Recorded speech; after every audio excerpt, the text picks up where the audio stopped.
You think forgiveness is a moral instruction, a spiritual posture you adopt, so the universe will approve of you.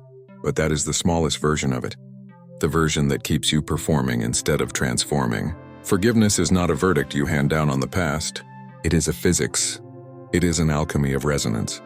And the moment you touch it, you discover why so many people avoid it while claiming they want freedom. Forgiveness is not a softening that makes you harmless. It is a flame that makes you honest. Zadkiel is not the angel of forgetting. Zadkiel is the intelligence that teaches memory how to release charge without deleting truth. The violet transmutation flame is not purple decoration for meditation rooms and pleasant affirmations. It is a frequency architecture that interacts with karmic imprint, the way fire interacts with metal. Not to erase the shape, but to change what the shape does to everything around it. You do not forgive to become nice. You forgive to stop leaking power into a loop that keeps feeding on your attention. Karma is not punishment. Karma is inertia. It is a tendency of energy to return to the groove it already knows. The way the body returns to posture, the way the mind returns to the same conclusion, the way the heart returns to the same wound because the wound became a compass. Karmic resonance is what happens when your present-day awareness keeps vibrating in the same emotional key that formed the original imprint. That is why you can move cities, change friends, leave relationships, take new jobs, and still meet the same lesson wearing a different face. The pattern is not hunting you. You are broadcasting it. The violet flame is what happens when broadcasting stops being unconscious. It is not about controlling vibration. It is about recognizing the moment your inner signal snaps back into a familiar shape. That snap is the loop, and that snap is the lock. When you are triggered, when you feel betrayed, when you feel unseen, when you feel the old rage rise like it is timeless, you are feeling resonance gravity. You are being pulled toward an old frequency that promises certainty. The certainty is poison, because it convinces you that your reaction is your identity. Zadkiel enters there not as comfort, but as precision. The field of Zadkiel does not say, do not feel that. It says, feel it fully, but do not let it choose your future again. This is the hidden violence of unresolved karma. It turns emotions into decisions without asking you. It turns memory into prophecy. It turns an old moment into a blueprint. Forgiveness is the act of taking the blueprint back. Most people think forgiveness means declaring someone innocent. That belief is why forgiveness fails. When you forgive from that idea, you are trying to rewrite history to protect yourself from pain, and the body does not accept the lie. The body remembers. The nervous system keeps scanning. The mind keeps building arguments. You become spiritual on the surface and reactive underneath, and the split grows. Zadkiel does not heal through denial. Zadkiel heals through transmutation, which means the truth stays intact while the charge dissolves. Here is a hard truth that sounds simple until you live it. You can forgive someone and still require boundaries. You can forgive someone and still walk away. You can forgive someone and still name what happened without softening the language. Forgiveness is not the removal of consequences. Forgiveness is the removal of binding. If you are still bound, you did not forgive. If you are still rehearsing the moment for emotional fuel, you did not forgive. If you still need them to understand before you can breathe, you did not forgive. You negotiated. The violet flame does not negotiate with the past. It does not beg the past to change. It changes the way the past lives inside you. This is why forgiveness feels like a loss at first. A part of you has been using the wound as identity, as justification, as protection, as proof. If you release the charge, you lose the familiar heat that kept you moving. Many people call that heat passion. It is not. It is friction. It is the nervous system rubbing against an old injury and calling the sensation meaning. When Zadkiel is present, you start to see the difference between clarity and righteousness. Righteousness is heavy. It locks your posture. It tightens your jaw. It makes your inner world feel organized. But only because everything has been forced into an enemy narrative. Clarity is lighter. It does not require an enemy to remain coherent. Clarity can say, this was wrong, and still refuse to keep bleeding. Clarity can let the lesson remain while refusing to keep the wound as a throne. There is a reason the violet flame is associated with transmutation rather than cleansing. Cleansing implies dirt. Transmutation implies substance. You are not dirty for having pain. You are not dirty for having rage. You are not dirty for wanting justice. But the moment those forces become the engine of your identity, they begin to distort your perception. And perception is the gateway through which your reality arrives. Karmic loops persist because perception keeps reselecting the same inputs that validate the loop. The pattern feeds itself. The mind calls it consistency. The soul calls it stagnation. The field of Zadkiel asks a question that most people avoid because it feels like betrayal of their own story. What if your pain is accurate, but your conclusion is not? What if the hurt happened, but the meaning you assign to it is what keeps returning? What if you were betrayed, but you turned betrayal into a worldview, and the worldview is what keeps attracting situations that confirm it? This is not blame. This is power. The universe cannot free you from a pattern you keep calling truth. Forgiveness, in the Zadkiel sense, is the willingness to let your nervous system stop using the old conclusion as armor. Armor feels safe until you realize it is also a cage. When you walk into a room expecting distortion, you interpret neutral faces as threat. When you enter love expecting abandonment, you treat distance as prophecy. When you approach success expecting sabotage, you read every delay as proof. This is karmic resonance working exactly as designed. It does not care about your happiness. It cares about repetition, because repetition is what keeps the imprint stable. The violet flame destabilizes stability that was built on pain. That is why it can feel like your foundation is dissolving. It is. But what dissolves was never a foundation. It was a loop pretending to be a floor. You can tell the difference by what happens when the loop loosens. When the loop loosens, you do not become weaker. You become more present. The body breathes lower. The mind stops sprinting for explanations. The heart stops needing a villain to remain awake. You still remember. You just no longer live inside the memory. Zadkiel is sometimes described as mercy, but mercy is often misunderstood as indulgence. This mercy is not indulgence. It is surgical. It is mercy toward your future self, the version of you that should not have to pay interest on a debt you keep refusing to close. Karmic debt is not a moral ledger. It is emotional interest, compounded by rehearsal. Every time you replay the moment with heat, you are charging the pattern like a battery. Every time you tell the story to keep the anger alive, you are feeding the loop. Every time you fantasize about being understood, you are tying your breath to someone who may never return. So the first transmutation is not forgiving them. The first transmutation is forgiving yourself for needing the wound. That sentence will hit the places you resist, because you want the wound to be necessary. You want it to justify your distance. You want it to validate your suspicion. You want it to protect you from looking naive again. But Zadkiel does not protect you by keeping you guarded. Zadkiel protects you by restoring discernment without paranoia. Discernment is a clear blade. Paranoia is a dull hammer. Both can separate you from danger. But only one keeps your nervous system clean. The violet flame moves through 3 gates. The first gate is recognition. You see the loop in real time, not later, not tomorrow. Not after you explode, but while the ignition is happening. The second gate is consent. You stop calling the loop truth and you admit it is a pattern. The third gate is release. You let the charge drain without demanding an apology to authorize your freedom. None of these gates are abstract. They show up in the small moments where you usually go automatic. They show up when you choose breath over reaction, silence over retaliation, truth over performance. Do not confuse release with passivity. Release is an action. It is the action of refusing to keep animating a dead moment. The past does not need your life force to exist as a fact. It only needs your life force to exist as a prison. When you stop feeding it, it feels like betrayal because the prison had become familiar. Many people return to their prison for comfort. They call it loyalty. They call it realism. They call it remembering. But it is just repetition. This is why the violet flame is violet. Violet sits at an edge where visible becomes invisible, where physical meets subtle. Zadkiel governs that threshold. The threshold is where you decide whether your pain becomes wisdom or becomes a personality. Wisdom can remember and still remain open. Personality built from pain can only survive by staying closed. When you invoke the field of Zadkiel, you are not asking for a mood shift. You are asking for a structural change in how resonance moves through you. If you want a practical measure, do not look for a halo. Look for time.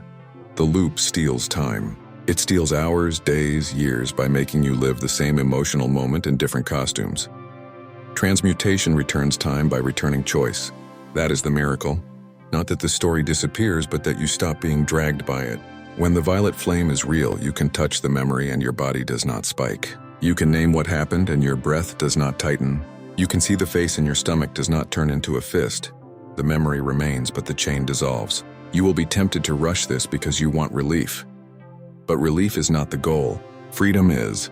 Relief can arrive while the pattern remains intact.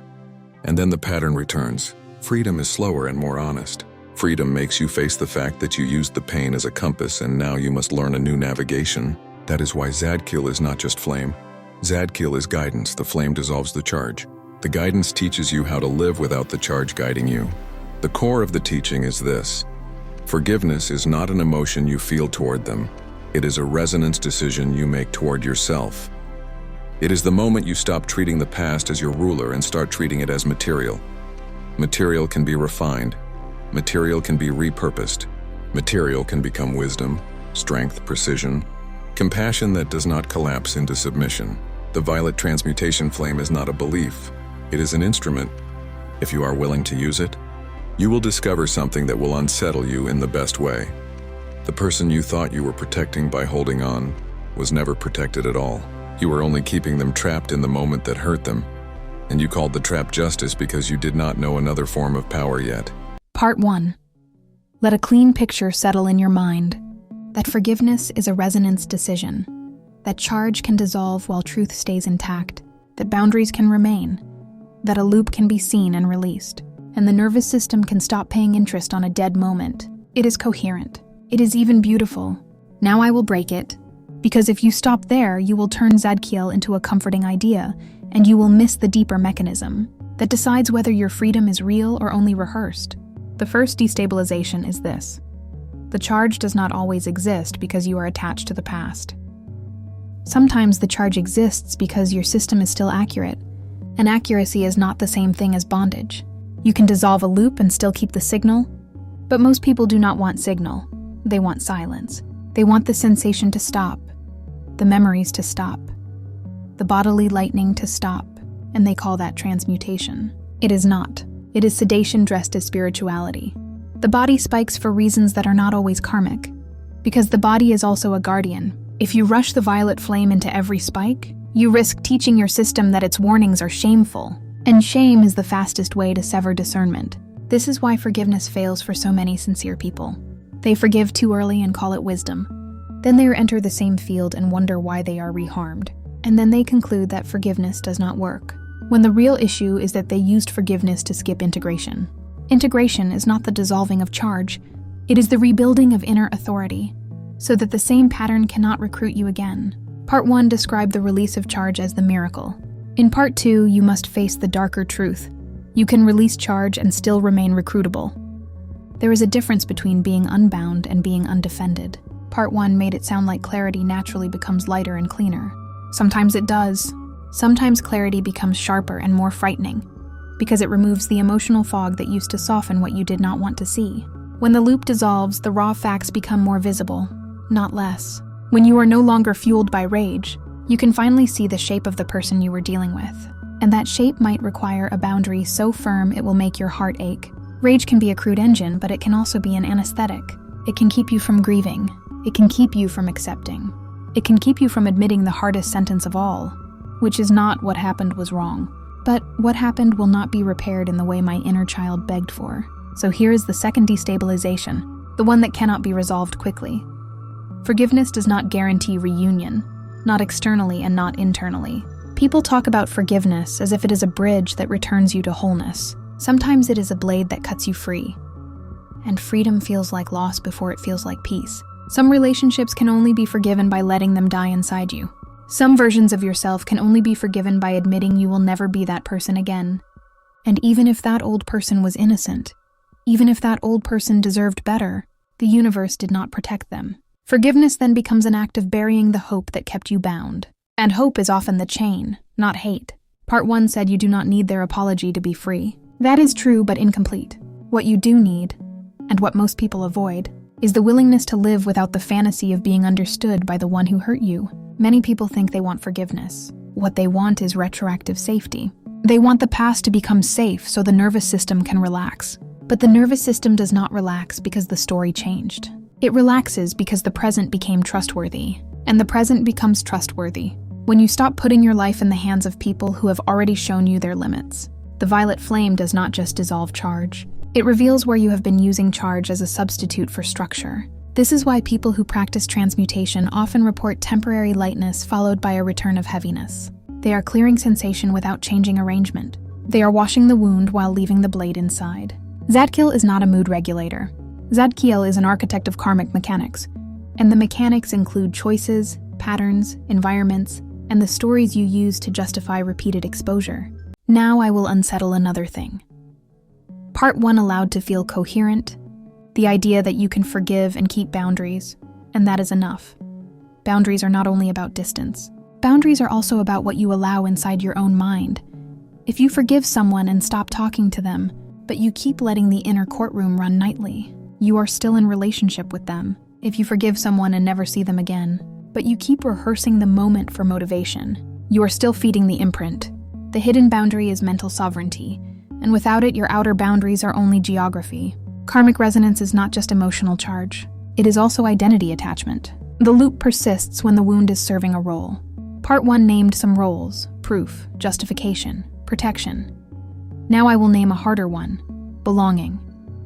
Many people belong to their wound more than they belong to their future. Their community, their self-concept, their morality, their sense of being right in the world, all of it is built around what was done to them. If they transmute the charge fully, they fear they will lose their place in the narrative of their own life. They fear they will become ordinary. They fear they will have no story to tell. They fear they will have to build meaning from something other than injury. This is where the violet flame becomes a threat. Not because it harms you, but because it removes your excuses. When the loop loosens, you can no longer blame the past for the present. That sentence is the true fire. Most people will never admit it, but a part of them is loyal to the past, because the past gives them a reason to delay their becoming. If they let the chain dissolve, they would have to act. They would have to risk love again. They would have to create. They would have to step into visibility. And visibility is terrifying when you have used victimhood as armor, even if your victimhood was earned. So Zadkiel introduces a different question than the one in Part 1. Part 1 asked, what if your pain is accurate but your conclusion is not? Part 2 asks, what if your pain is accurate and your conclusion is accurate, and you still remain bound? Because being right can be a chain. You can be right about what happened, right about their intentions, right about the pattern, right about the harm, and still be trapped because your system has made righteousness into home. This is the violet flame at its most advanced. It does not transmute only your anger. It transmutes your addiction to certainty. It transmutes the need for a clean moral scoreboard where you are the good one and they are the bad one. Reality is more complex. Some people hurt you because they are broken and unconscious. Some hurt you because they choose to. Some did both. And sometimes you stayed longer than your own discernment recommended. Not because you deserved harm, but because you were loyal to a fantasy of who they could become. The fantasy was not love, the fantasy was control disguised as hope. Now we move through 3 vectors again, but this time the vectors are sharper, because the core insight in Part 2 is not simply release. It is re-sovereignty. First vector, energetic mechanics. The loop is not only charge, it is a circuit. A circuit contains memory, emotion, belief, and behavior. If you dissolve charge but keep belief, the circuit rebuilds charge. If you dissolve charge but keep behavior, the circuit recruits new charge. If you dissolve charge but keep environment, the circuit is constantly re-triggered. The violet flame can drain the battery, but if you keep the wiring intact, the battery will recharge. So Zadkiel does not only purify, Zadkiel rewires. Rewiring means your future self cannot be generated by your old reflex. That is the real transmutation. Second vector, psychological truth. Forgiveness is not always an opening. Sometimes it is an ending. Sometimes your system needs to remain fiercely clear for a season, not in bitterness, but in calibration. If you force softness, you will become porous. If you force compassion, you will become compliant. People confuse compassion with access. Compassion can exist with a locked door.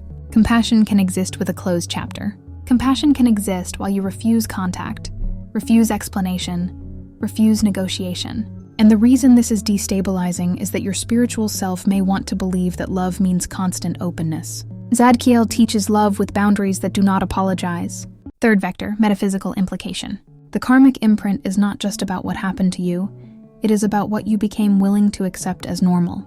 The universe responds to what you normalize. If you normalize disrespect, you will meet it again. If you normalize being unseen, you will meet it again. Not as punishment, but as mirror. The mirror is relentless because the soul is serious. The soul does not want you comforted. The soul wants you coherent. Coherence means your standards, your choices, your energy, your language, and your actions align. Forgiveness without coherence becomes self-betrayal in spiritual clothing. Now the second destabilization deepens. Part 1 made it sound like the body can touch the memory without spiking, and that is proof of freedom. That can be true, but there is another layer. Sometimes the body stops spiking because it has gone numb. Trauma can mimic peace. Detachment can mimic sovereignty. Politeness can mimic compassion. The absence of charge is not always transmutation. Sometimes it is dissociation. Sometimes it is exhaustion. Sometimes it is resignation. Zadkiel is not the angel of resignation.